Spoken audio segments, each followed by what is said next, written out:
Assalamualaikum warahmatullahi wabarakatuh. Perkenalkan, saya Rizky Putra Citrayuti dengan 200597407 dari kelas 3J PTI 2020A. Pada kesempatan kali ini akan menjelaskan tentang gelombang pada mata kuliah jaringan kabel yang diampu oleh Bapak Agus Prianto, STM. Penjelasan yang pertama yaitu tentang pengertian gelombang. Gelombang sendiri adalah perambatan yang bersumber dari gangguan pada suatu medium. Pada peristiwa perambatan tersebut tidak disertai dengan perpindahan tempat secara permanen dari materi medium.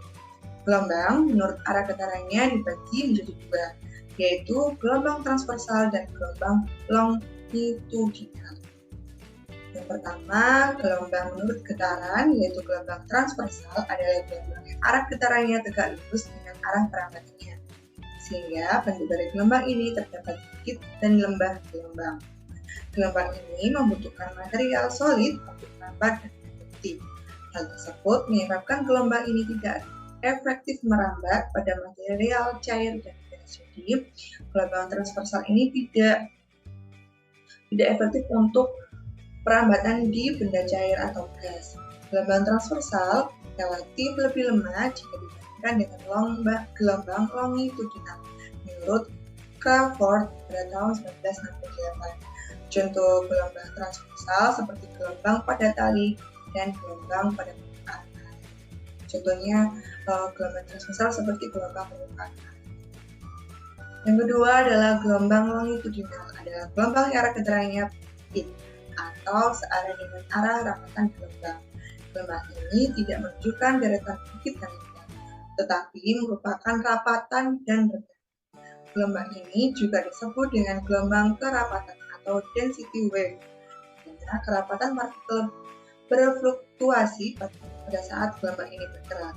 Gelombang ini dapat menjalar pada material cair dan padat. Jadi kebalikannya, untuk gelombang longitudinal pada material cair padat, yang ditulis oleh Pine H.C. pada tahun 2000. Contoh gelombang longitudinal seperti terdapat pada gelombang gas. Untuk gambarnya seperti ini, yang tadi sudah dijelaskan, gelombang longitudinal ini rapat atau regangan, jadi ada rapatan dan ada regangannya di setiap gelombang. Ini gelombang transversal ini seperti tali atau gelombang air, permukaan air yang terdapat gunung dan lembahnya. Nah, selanjutnya yaitu sifat umum gelombang. Sumber gelombang baru yang meneruskan gelombang awal ke skala. Gelombang yang melewati celah tersebut akan mengalami lenturan atau disebut dengan difraksi. Gelombang juga dapat mengalami penggabungan atau interferensi, pembiasan, refraksi, pemantulan, refleksi, perpaduan antara dua buah gelombang atau lebih pada suatu tempat bersamaan disebut juga dengan interferensi. Perpaduan gelombang terjadi apabila terdapat gelombang dengan frekuensi dan beda fase tertentu. Interferensi gelombang dengan fase yang sama akan menyebabkan kedua gelombang akan saling menguatkan atau disebut dengan interferensi konstruktif. Sedangkan interferensi gelombang dengan fase yang berlawanan akan menyebabkan kedua gelombang saling melemahkan atau disebut dengan interferensi destruktif. Contohnya yaitu gambar di samping, interferensi destruktif dan interferensi konstruktif. Destruktif ini adalah arah berlawanan. Selanjutnya adalah sifat khusus dari gelombang. Yang pertama ada gelombang mekanik. Gelombang mekanik memerlukan medium untuk merambat. Medium ini disebut media atau media yang sebagai penengah untuk perambatan dari gelombang. Gelombang mekanik memiliki frekuensi yang terbatas. Gelombang mekanik dapat didengar atau sensitif terdapat pendengaran pada frekuensi tertentu, yaitu 20-20.000 Hz. Yang kedua, gelombang elektromagnetik dapat merambat di ruang hampa maupun dalam medium. Jadi gelombang elektromagnetik ini bisa merambat di ruangan yang hampa atau tidak ada benda di dalamnya. Frekuensi gelombang elektromagnetik antara 10⁴ Hz sampai 10⁻20 Hz. dan dapat membentuk spektrum gelombang. Gelombang elektromagnetik tidak sensitif terhadap pendengaran, tetapi ada yang sensitif terhadap mata. Contohnya adalah cahaya nyata. Jadi gelombang mekanik ini dapat didengarkan, sedangkan elektromagnetik ini gelombangnya dapat dilihat, seperti contoh cahaya. Selanjutnya adalah sifat gelombang dari elektromagnetik sendiri. Yang pertama, dapat merambat di ruangan hampa, merupakan gelombang transversal, yaitu arah matahari yang tegak lurus dengan arah perambatannya, yaitu ada lembah dan bukit. Dapat mengalami polarisasi, dapat mengalami pembiasan, dapat mengalami interferensi, dapat mengalami lenturan, dapat mengalami pemandilan. Yang terakhir adalah arah lambatnya tidak dibelokkan baik pada medan listrik maupun medan magnetik. Berikutnya adalah frekuensi, periode, dan cepat rambat gelombang. Yang pertama yaitu frekuensi adalah banyaknya gelombang yang terjadi dalam satu satuan waktu. Frekuensi dinotasikan dengan huruf F dengan satuan Hertz atau disingkat dengan Hz. Frekuensi berbanding terbalik dengan periode. Rumus mencari frekuensi adalah F sama dengan 1 per T, di mana F adalah frekuensi dan T adalah periode gelombang. Yang kedua adalah periode gelombang adalah waktu yang dibutuhkan untuk menempuh satu gelombang dalam satuan detik. Periode gelombang pada gelombang transversal adalah gerakan gelombang yang berkedudukan seimbang ke puncak gelombang, kemudian kembali ke kedudukan seimbang, lalu gelombang sampai dengan kembali ke kedudukan seimbang. Yang ketiga adalah cepat rambat gelombang adalah jarak yang ditempuh oleh gelombang dalam satuan waktu. Cepat rambat gelombang diberi lambang V dengan satuan m per detik. Jadi V sama dengan ini seperti kebalikannya huruf V per T, hanya dikalikan. Gelombang seismik, gelombang S dibagi menjadi dua bagian, yaitu gelombang sekunder vertikal atau SB dan gelombang sekunder horizontal atau SH.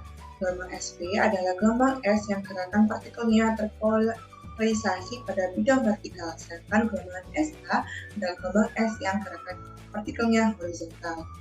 Gelombang permukaan atau surface wave. Gelombang permukaan adalah gelombang yang merambat di permukaan bumi. Gelombang ini memiliki frekuensi yang lebih rendah dibandingkan dengan gelombang badan. Amplitudo gelombang permukaan akan mengecil dengan cepat terhadap kedalaman. Hal ini didapatkan oleh adanya dispersi pada gelombang permukaan, yaitu penguraian gelombang berdasarkan panjang gelombangnya sepanjang perambatan gelombang. Gelombang permukaan dibagi menjadi dua kelompok, yaitu gelombang low (LP) dan gelombang Rayleigh atau LR. Penjelasan gelombang Rayleigh adalah gelombang yang menjalar di permukaan bebas pada medium berlapis maupun homogen dengan gerakan menyerupai elips. Karena penjalanan gelombang ini berada pada permukaan bumi, maka amplitudo gelombang Rayleigh akan berkurang dengan bertambahnya kedalaman. Pada saat terjadi gempa bumi besar, gelombang Rayleigh akan terlihat pada permukaan tanah yang bergerak ke atas dan ke bawah. Kecepatan gelombang Rayleigh lebih lambat daripada gelombang. Untuk gambar dari gelombang Rayleigh seperti gambar bawah ini, seperti gempa. Contohnya ada gempa, permukaan tanah ini bergerak. Ini penjelasan tentang gelombang wave adalah gelombang geser atau S-wave yang terpolarisasi secara horizontal. Kecepatan rambat gelombang ini umumnya lebih lambat dari gelombang X. Dalam perjalanannya, gelombang ini tidak menghasilkan perpindahan material secara vertikal. Gelombang ini merambat pada permukaan bebas pada medium berlapis dengan partikel dengan gerak partikel. Untuk contoh gambar gelombang low seperti yang dilihat, kenapa dinamai dengan low, gambar gelombangnya atau bentuk gelombangnya membentuk low. Besaran pada gelombang, periode gelombang atau dinotasikan huruf T, yaitu waktu yang diperlukan untuk menempuh satu gelombang. Frekuensi gelombang adalah F, yaitu gelombang setiap sekon, mil, detik. Panjang gelombang, yaitu panjang gelombang yang dinotasikan seperti huruf V terbalik. Pada gelombang transversal, satu gelombang adalah satu bukit dan satu lembah.